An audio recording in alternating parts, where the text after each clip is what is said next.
So I had a lot of people ask me, what do you think? Because I've been talking to my friends a lot, man. What are the Bears going to fucking do with the number one draft pick?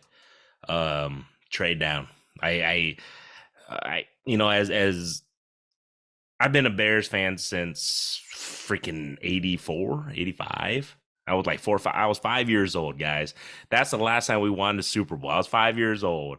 42, going on 43. That's been a long ass time. So I've been a Bears fan since the Super Bowl shuffle, since Super Bowl 20. William Perry, Walter Payton. I'm a huge fan of them since then, and we haven't won a Super Bowl then. So this is the first time we've ever had the number one draft pick. I think we have a legitimate franchise quarterback in Justin Fields, as long as he develops. My biggest thing I was telling everybody, I go, look, we have to trade down with the draft pick to build around him if we believe in him. If not just we, as if I'm part of him, but I am. I guess I'm a fan.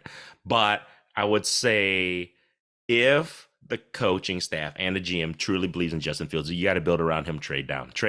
And the reason being is because you can use those draft picks to, whether you trade with Houston, who only needs to move up one, but you can just bullshit them, say, hey, somebody's going to come and take whoever they're going to take anyway. So then maybe they'll offer you guys a couple draft picks so then you can stockpile that. That's what I would do. I would, if I was GM, if I, had that power in me, I'd trade with Houston. I would try and leverage the shit out of it, saying, hey, Colts are coming. They're going to take your, find out who you think the Houston's going to take and then try and leverage it, whether Colts or Atlanta or whoever the heck is going to come and take a quarterback and just say, hey, they're going to come and take a quarterback. So that way you only drop one pick. Houston gets their pick and you get a couple picks, ammunition for whether it's next year or this year to possibly use to trade or even pick. So there you guys go. Then I would trade down again. I would probably trade down again to the Colts, most likely, to the fourth pick of the first round of this year still. And you still gain more draft picks. And then I think you can get at least a first, maybe 2 first round. I mean, the number 4, and then maybe next year's. Who knows? I would at least try to trade down twice. And then after that, it's all up the air. It's up to the GM what they want to do with that. If they're going to want to go with the defense, got to build that defensive line sucks ass. Bears defensive line sucked ass. So I hope they build that defensive line, whether through the draft or not. It's up to them, or through free agency. We got $110+ million salary cap. So get out there and spend the money. We'll see. But that's what I would do. Or you're going to have to build that offensive line and then wide receiver. That's it. It's simple as that, man. I mean, we have a lot of draft capital this year. And then by trading down twice, we will add that draft capital this year and next year. So that's my thing is that, do I think the Bears are going to win the Super Bowl next year? Hell fucking I hope, but I don't think so. That's the thing, is that you build draft capital not just for this year, it's also for 2024. And I think by trading out twice you can do that. And then this is the first time I feel like in my lifetime that the Bears they're not giving away draft picks, for players. We're actually getting draft picks. This is the first time. So, everybody who's a Bears fan, super excited, that to be able to finally say, hey, we actually fucking have a first round draft pick and we can possibly trade and get more picks. It's a possibly franchise changing, whether it's the pick situation. That's what I feel. It is depending on how the GM, how Poles really handles this. It could technically change the franchise, and I think that's why a lot of people in Chicago are super psyched, super excited, as I am. I sure as hell hope that is the case, that they trade down and build around Justin Fields. Now, the biggest thing though, Justin Fields has to develop his throwing. And when I say develop it, I hope he does. I'm not a fucking professional, but this is what I see. He doesn't throw. He holds on to the ball because he doesn't think his wide receiver or whoever the case may be is open. I think we all saw that if you're a Bears fan.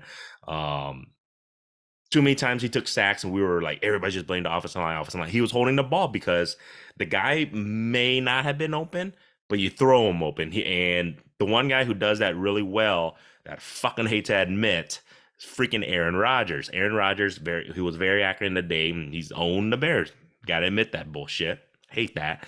But he throws his receivers open. So that's one thing you have to anticipate, and I hope Justin Fields can get that, grasp at next year and just be able to throw them open. Like, he has to understand, the NFL, everybody's 4.3 4.4 speed.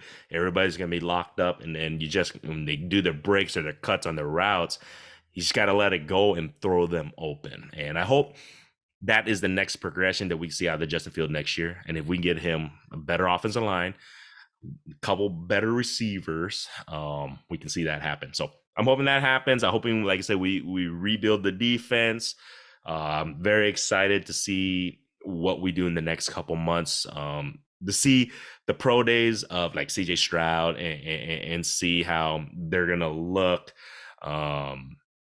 Because I think a lot of people are going to try to trade up to get these quarterbacks this year. So we shall see. And hopefully the Bears stock up in those draft picks. I really think that's the only way you can change a franchise and build a franchise is through draft picks and development of your players. I mean, you can get a few free agents to help your team, I feel, but primarily, I want to say at least a good 80% of your roster should be development to be longevity wise to be good. I feel like so it's been proven.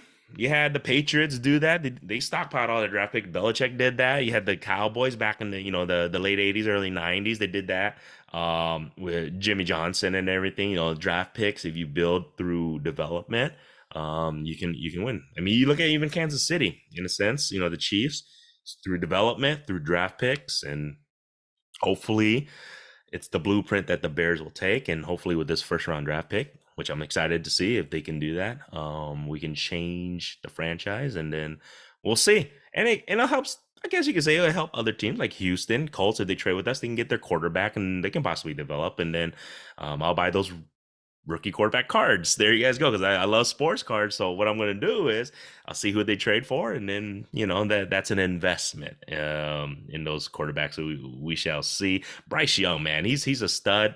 Everybody's crumbing on his size. He's too small, but man, he's accurate. That's the one thing in an NFL. If you can be accurate, gives a shit about your size. I wouldn't say don't give a shit, but I mean, it doesn't play that big of a part if he's only 5'11" or 6 foot versus 6'3", 6'4".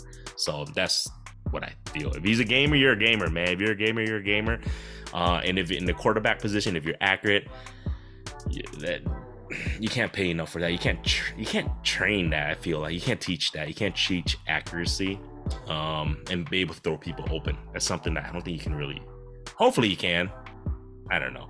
Because if you can't, then Justin Fields kind of screwed, because right now he's not throwing anybody open. So hopefully, but he's accurate, so I'll give him that. But that's the one thing. Accuracy is one of those things where I don't think you can teach, and we shall see. So there you guys go.